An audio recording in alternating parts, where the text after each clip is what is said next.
الحمد لله وكفى وسلام على عباده الذين اصطفى. أما بعد، أعوذ بالله من الشيطان الرجيم. بسم الله الرحمن الرحيم. وما أرسلناك إلا رحمة للعالمين. صدق الله العظيم. اللهم صل على سيدنا محمد وعلى آل سيدنا محمد عبدك ونبيك وحبيبك ورسولك النبي الأمي وعلى آله وأصحابه وبارك وسلم. نبي كريم صلى الله عليه وآله وسلم د اعلانیه دعوت په نتیجه کې د کفارو د قریشو د طرف نه مزاحمت شروع شو او دغه مزاحمت یو شکل هغه د جرګیو او دویم شکل مختلف انداز باندې د نبی علیه الصلاة والسلام دغه دعوت رکاوټ جوړېده. دریم صورت د هغو بیا تکالیفو، ظلم و جبر و زبردستی وه.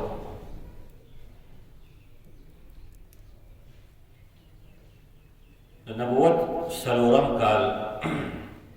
شروع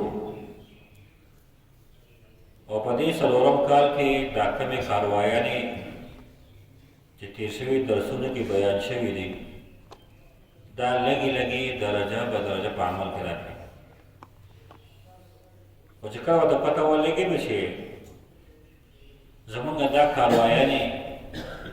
دا د اسلامي د دعوت په لار کې رکاوټ دپاره مؤثرې نه ثابتېږي. یو پیره بیا د مکې دغه قریش بیا راجمع شو، یو کمیټي جوړه کړه د 25 کسانو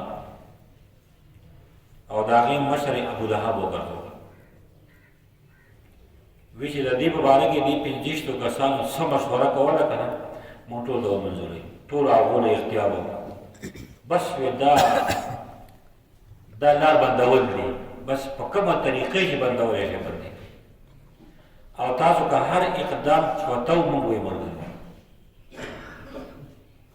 بیا دغه 25 کسانو باهمي مشوره کوله او لای عمل پرې کو. بس هغو د پیغمبر علیه الصلاة والسلام خلاف یو فیصله کن قرارداد منظور کو چې د اسلام مخالفت د پیغمبر علیه الصلاة والسلام ته تکلیفونه رسول کومو خلکو چې اسلام راوړی دی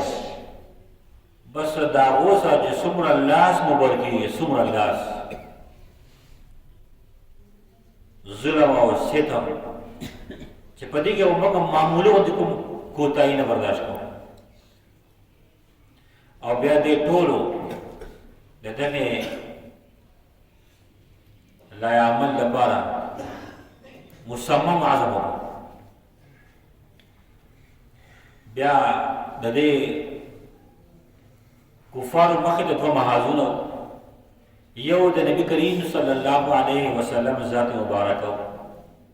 او بل هغه خلکو چې چا ایمان راوړی. نو چې کوم په هغه کې بیا کمزوري مسلمانانو نو په دې اعتبار سره خو د هغو سره معامله اسانه وه او د هغو سره زیاتې په هغو ظلم هغې خو څه کمې هغو ته مشکل نه و. لیکن د نبی کریم صلی الله علیه وسلم ذات په لحاظ سره دې ته ډېر زیات مشکلات و. یو خو دا چې دوه غټ مشکلات و. یو دا چې د نبي علیه الصلاة والسلام ذاتي طور باندې د هغه شخصیت چې او کرسیګو باوقار و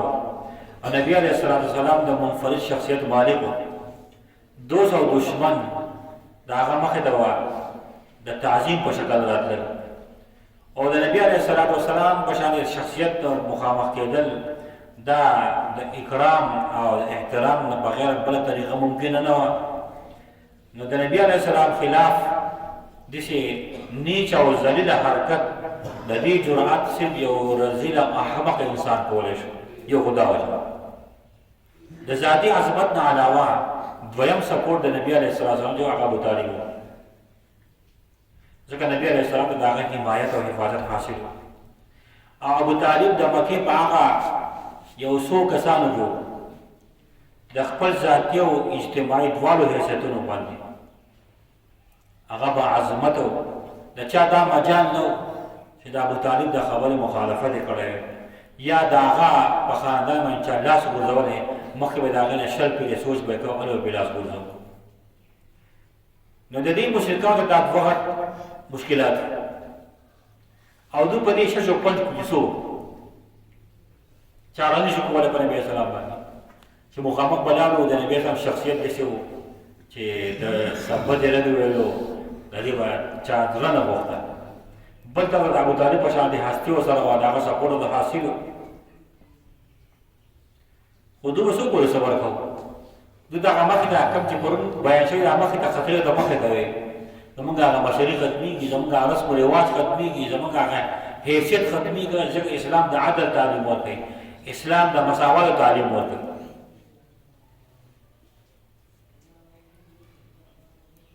بس ویلسګار به کوو د ده لپاره د ده د خاندان کس پکار دی د ده د خاندان سړی پکار دی. ابولهب مخې ته کړو چې شروع به ته کې مونږ به دې ملګري ته مونږ مشر شو. او ځکه د ابوطالب باره د ابولهب باره کې خو دا خبره تاسو اورېدلې وه چې په اولنۍ ورځ باندې د صفا غر باندې نبي علیه السلام خبره کړې د مخالفت یې ده کړی دی. د ابوطالب په کور کې خپل خاندان د نبي علیه السلام خبره کړې د مخالفت یې ده کړی.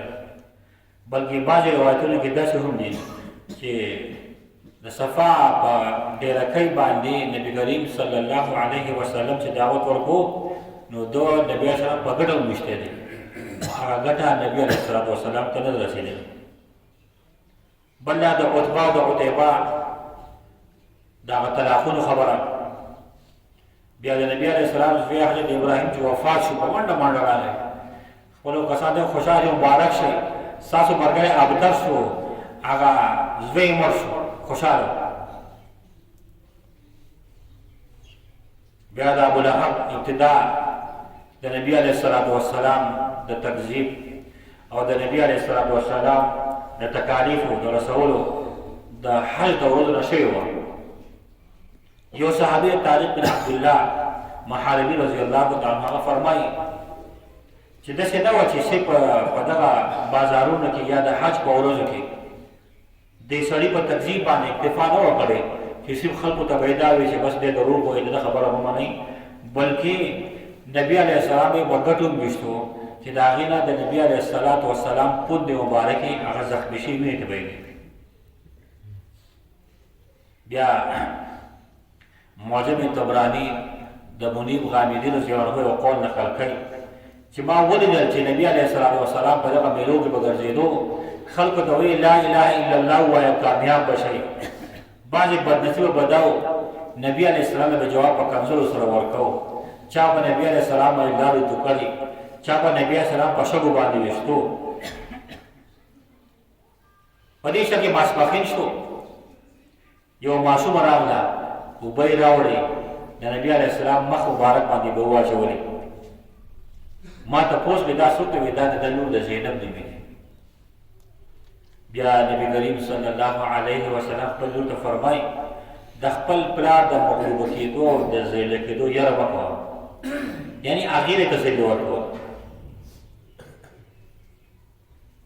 د بني کنانه یو مشر سړی هغوی د مجاز په بازار کې ما ولیدو چې یو کس خلکو ته وایي چې لا اله الا الله وایه کامیاب به شئ د الله تبارک وتعالی بندګي کوئ دا بوتان د عبادت قابل نه دي. نو ابو جهل راغی او شګه راواغسته د نبي علیه السلام په مخ باندې یې ویشته. ابولهب یوازې نه و بلکې د ابولهب ښځه ام جمیل د هغې خپل نوم یې اروا او مشهوره په ام جمیل باندې لکه موږ پلانکي مور داسې وایو که نه هغې ام جمیل وایي. دا د حرب بن امیه و د ابو سفیان خور دا ډېره چالاک او ډېره تیزه وه. او دین د نبی علیه السلام په دشمنی کې کمی نه کړی. د نبی علیه السلام د کور مخې د شپې غلې هتاوې کړې په دروازې مخکې، او نبی اسلام په کومه لار وته په هغې به شي اصلي غلې به خورې کړې. چې کله سورې لهب نازل شو، تبت یدا ابي لهب وتب ما اغنى عنه ماله وما كسب سيصلى نارا ذات لهب وامرأته حمالة الحطب. دا خبر شو چې و زما خیرو خبر شروع کړل. حضرت ابوبکر صدیق رضی الله عنه فرمایي چې زه د نبی علیه السلام سره په حرم کې ولاړ وم، په دې کې ام جمیل روانه دا داسې ډګر وکړی. نبی علیه السلام یا رسول الله ام جمیل روانه ده او د دې اندازې ټیک نه وي. حضور اقدس صلی الله علیه وسلم فرمایل فکر مه کوه، دې ته به زه په نظر نه راځم. ام جمیل چې راغله ویې ما ته چې ابوبکر ستا هغه ملګری څه شو؟ ویې ما چې وایي تا ته څه نه ښکاري شو؟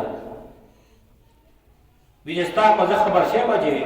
شوی یم چې ستا ملګری چې دی زما خلاف یې شعر جوړ کړی دی. د قرآن شریف آیت هغې شعر وی ویې زه هم شاعر یم او ما قسم خوړل دی چې ما مخکې راغی که نه دا خوله په دې ګډ واهم به او زما دا شعر ورته واورئ: مزمما عصینا وامره ابینا ودینه قلینا. مزمم باغی محمد ته نه مې ورته کړو، خو دا د الله تبارک وتعالی یو ترتیب دی چې الله پاک محمد مصطفی صلی الله علیه وسلم د دغه کافرو د کنزل نه بچ کولو دپاره د محمد په ځای مزمم شروع کړو. محمد معنی چې د هغه صفتونه ډېر کولی کېږي او مزمم چې د هغه مزمم ډېر کولی کېږي. نبي علیه السلام فرمایي چې الله پاک زما د نوم حفاظت کړو، دوی به مزمم ته کنزل کول، دوی محمد ته کنزل نه دي کړي، دوی به مزمم ته کنزل کول.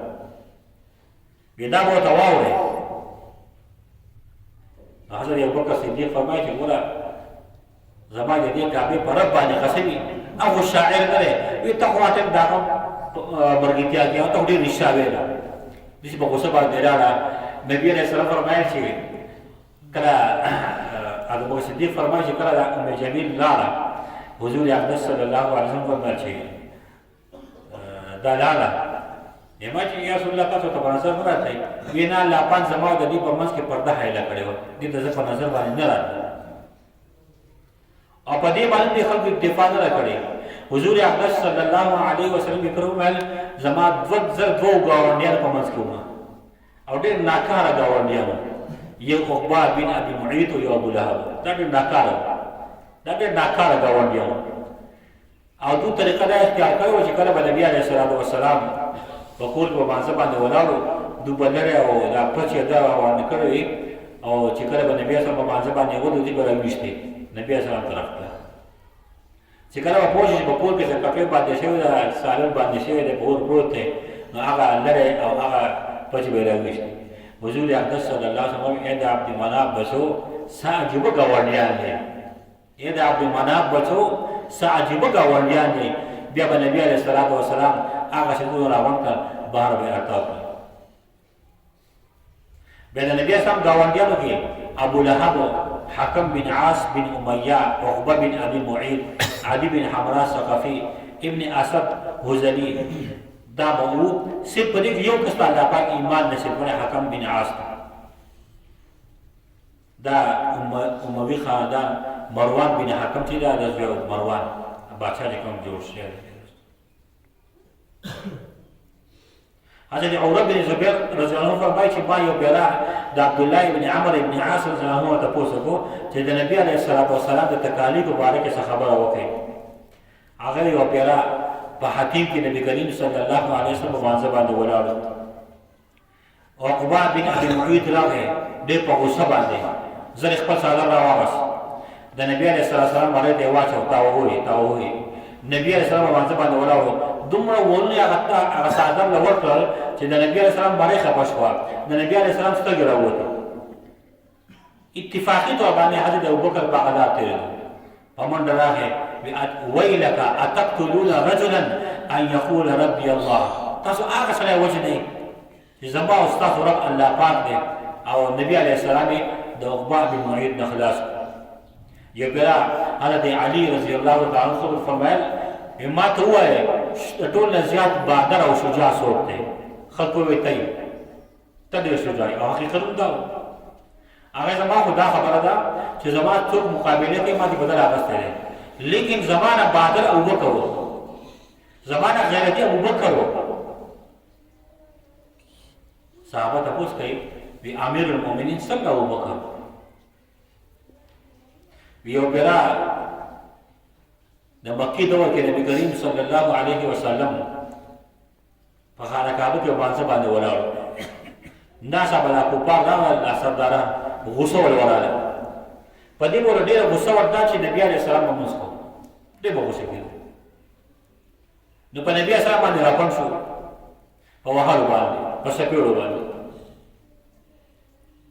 او دا وی انت جعلت الالهه الها واحده، ټول معبودان دې پرېښودي دي، صرف یو دی معبود یو جوړ کړی. نو حضرت ابوبکر صدیق رضی الله تعالی عنہ راغی، وی تاسو هغه سړي باندې ګزارونه کوئ چې هغه سړی زما رب او ستاسو رب الله پاک دی. دا کفار یې داسې لرې کړل د نبي علیه الصلاة والسلام. حضور اقدس صلی الله علیه و آله وسلم چې رحمت للعالمین دی، هغه یو خبره فرمایي خو څه وجه نه به وایي که نه، چې کله دا کفار لرې شو که نه، وی والذي نفسي ما ارسلت الیکم الا بالذبح، زما د الله په ذات باندې قسم یې دې دپاره راغلم ستاسو سټونه وپرېږدم. رحمت للعالمین دا خبره کوي خو سټل به شوی نه. کفارو دا خبره واورېده بلکل خاموشه پاتې شو، سرونه یې کښته کړل، ځکه هغو ته پته وه دی چې کومه خبره کوي هغه کېږي. د عتیبو ته پته لګېدلې وه که نه، وی دی چې کومه خبره کوي هغه کېږي. وی ابوبکر په دې باندې زورور او بهادر او غیرتي او شجاع و چې په داسې ټایم باندې هغه د نبي علیه الصلاة والسلام ملګرتیا کړې ده. او دا راته وایي چې حضرت ابوبکر صدیق رضی الله عنه فرمایي د آل فرعون د خاندان د یو کس خبره کوي، وقال رجل مؤمن من آل فرعون یکتب ایمانه اتقتلون رجلا ان یقول ربی الله. د آل فرعون د یو کس خبره چې هغه ایمان خپل پټ ساتلی و، هغه دا خبره کوله چې کله فرعونیانو د موسی علیه السلام د قتل اراده کړې وه، تاسو هغه کس وژنئ چې هغه وایي زما رب او ستاسو رب الله پاک دی. خو بل طرف ته حضرت ابوبکر صدیق دی، حضرت ابوبکر صدیق د هغه هم زورور دی، د هغه هم غیرتي و، د هغه هم بهادر و، ځکه چې آل فرعون مؤمن چې و هغه خپل ایمان پټ ساتلی و، او حضرت ابوبکر صدیق رضی الله عنه چې و هغه خپل ایمان ښکاره کړی په ظاهره باندې. حضرت انس رضی الله تعالی عنه فرمایي چې یو پیرا قریشو نبی علیه السلام دونه و چې نبی السلام بېهوشه شو، بېهوش. نو حضرت ابوبکر رامنډه کړه، د خدای بندګانو تاسو داسې هستې باندې ګزارونه کوئ. خلکو نبی اسلام پرېښودو، په دې شروع وکړه. حضرت ابوبکر صدیق رضی الله عنه دومره ووهو دومره چې عقبه بن ابي معيط پیزار وویستو او د ابوبکر صدیق رضی الله عنه په مخ باندې شروع وکړه، او د هغه له سبب دومره زخمي شو. حضرت اسماء بنت ابوبکر فرمایي چې زما د پلار سر دومره زخمي شو چې د زخمونو د شدت د وجې نه لاس چا زما د پلار په سر نشي ښودی.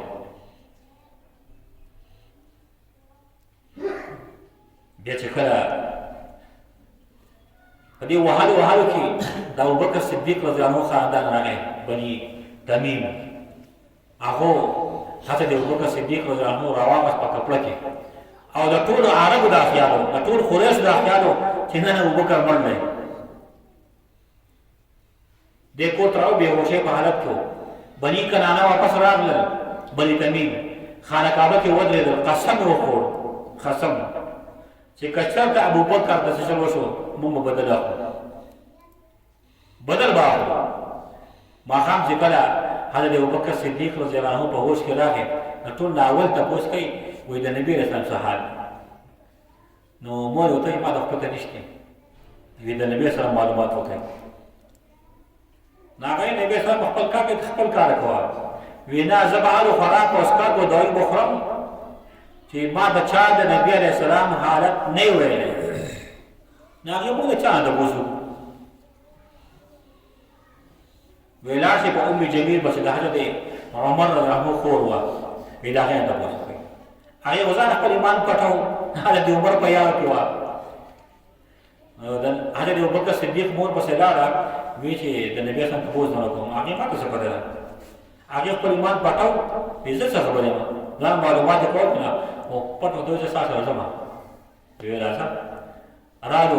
حضرت ابوبکر صدیق رضی الله عنه خواله نو هغه ورته وایي چې د نبي اسلام څه حال دی نو هغه ورته وایي چې ستا دا مور ولاړه ده د ایمان نه دی راوړی څه ویم وی چې د دې فکر مه کوه خبره وکړه وی چې نبي اسلام الحمدلله ټیک ټاک دی حضرت ابوبکر فرمایي زما زړه تسلي ده چې ما ته پوځئ نو دې دواړې زنانه وو چې دا مشې زنانه وې دواړه حضرت ابوبکر صدیق رضی الله عنه لاس وکړ په راکولو د ارقم ته ورسوه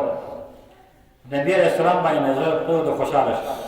حضور اقدس صلی الله علیه وسلم راپاسېد په ژړا شو صحابه کرام راغلل هغه هم په ژړا شو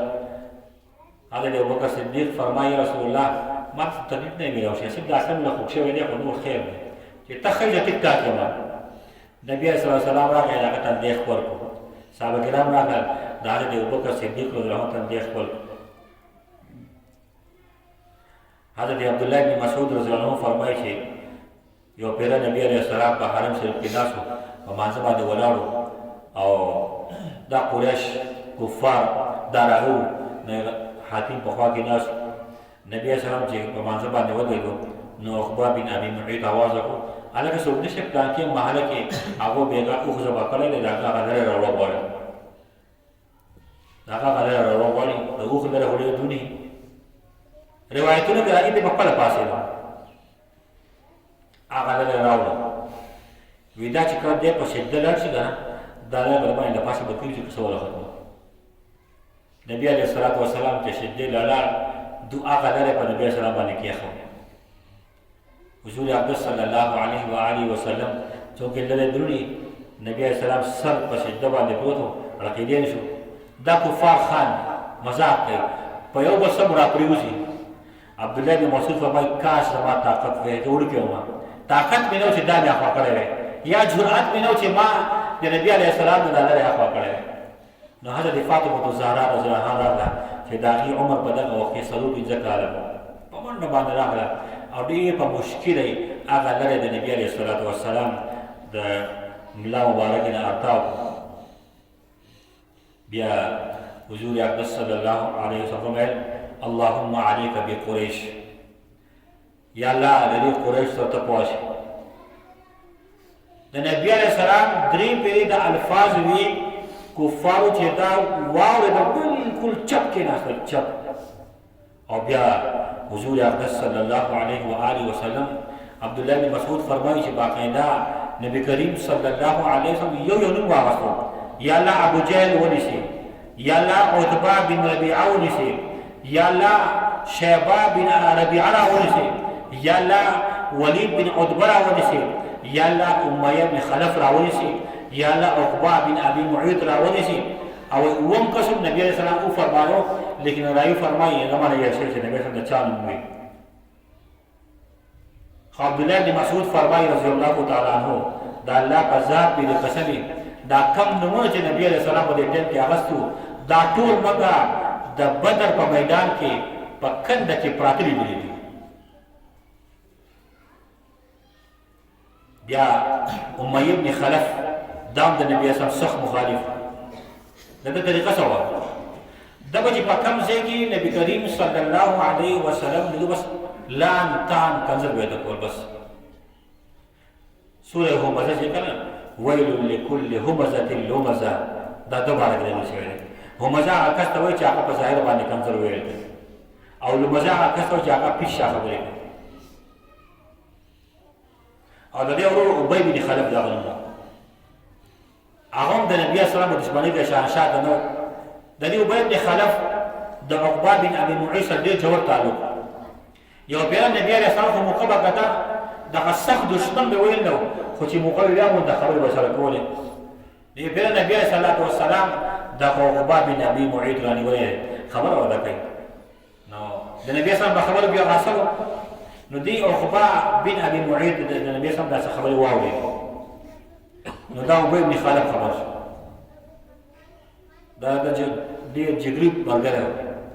چې راغله د خپل د غر کوي ته محمد صلی الله علیه وسلم خبره دی ورته خو دی هغه څه خبرې کوي ما ته وکړي خو دی اذا ما تعلق الو چې لاړ شي د خلکو په مخ کې دا په مخ باندې لاري کوي عقبه بن معيط راغی لعين نبی اسلام صاحب کو قیام سره په مسجد میں حرم شریف کې ناس خانه کعبه خوا کې ناس او دا راغی د خلکو په مخ کې نبی رسول الله صلی الله علیه وسلم باندې لاري کوي مخ مبارک او بیا ابي بن خلف په دې باندې ورسول نشو اعلی یو زو ابو کې بیا مونږ هغه وچخو او هغه نبی اسلام ته وګښت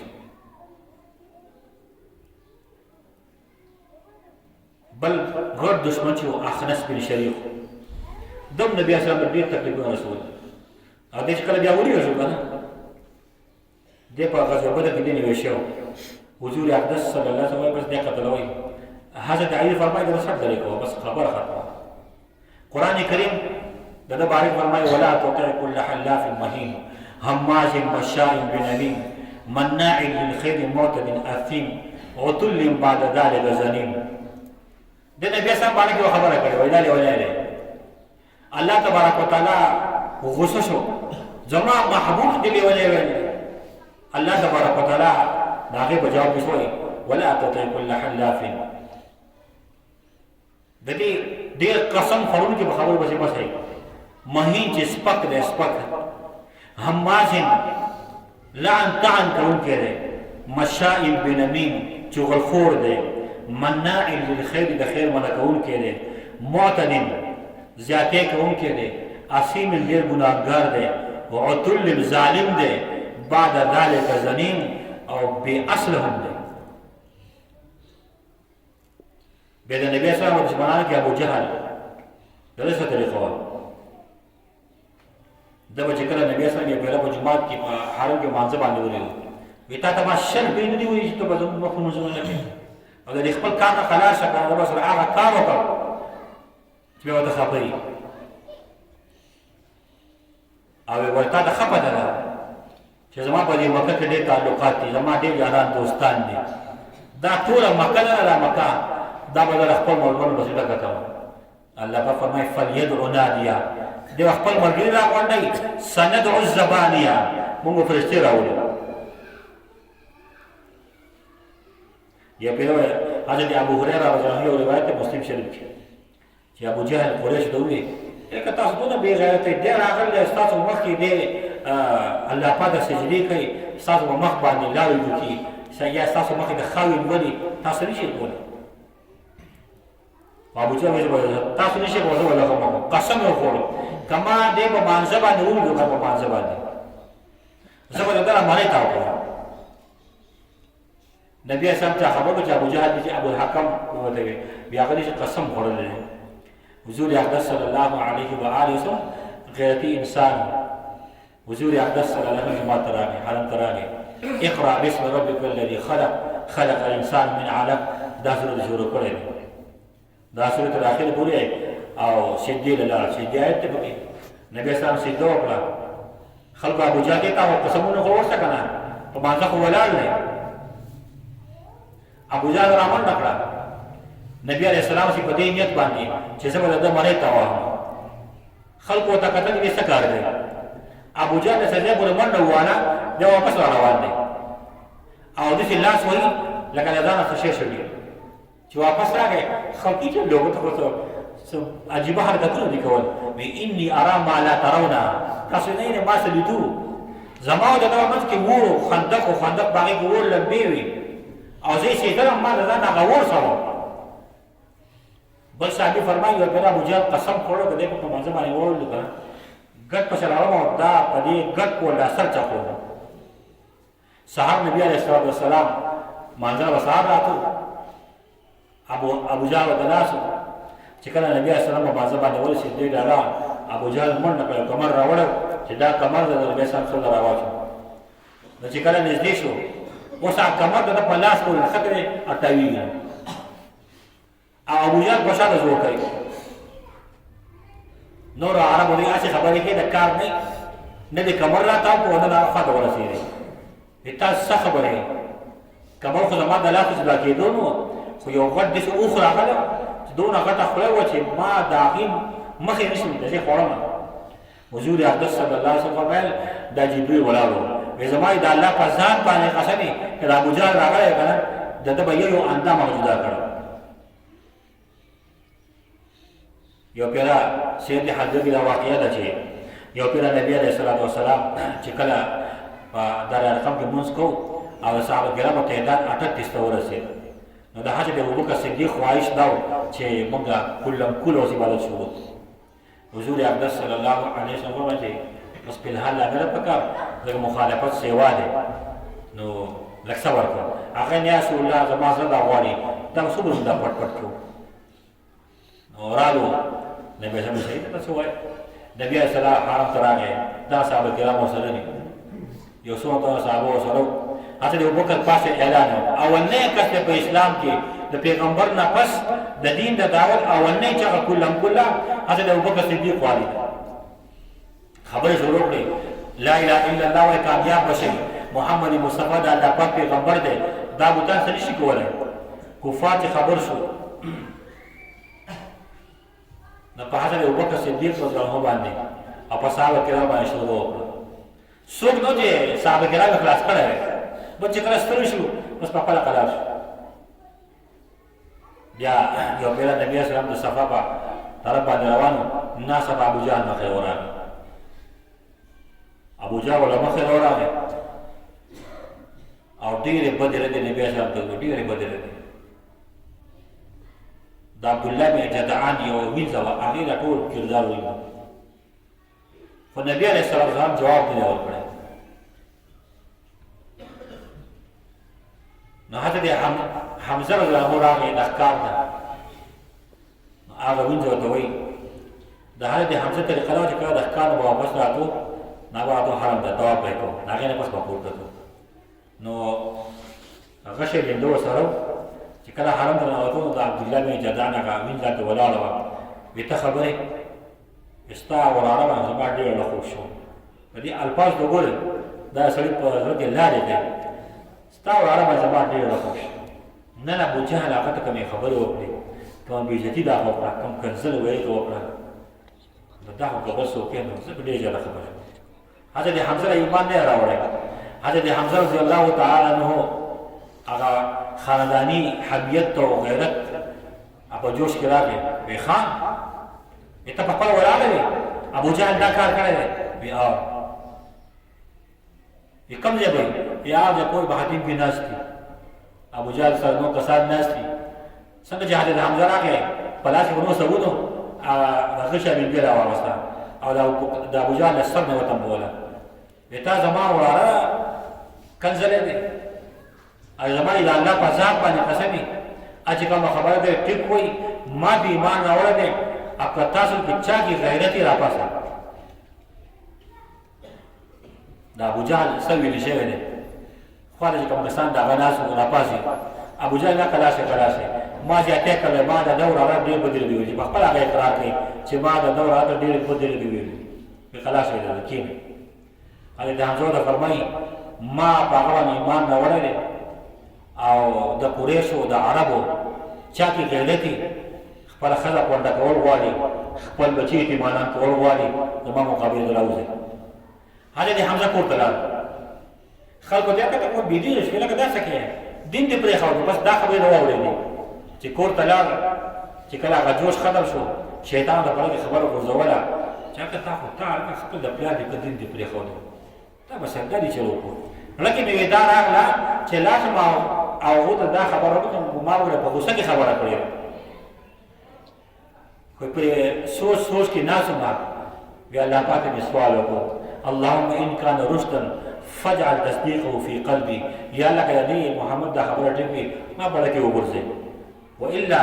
فاجعل لي مما وقعت فيه مخرجا او یاره دا کومه خبره کې پرېوتی که داسې نه وي نو ما دې وباسي یو روایت دی د شپې د وده کېدو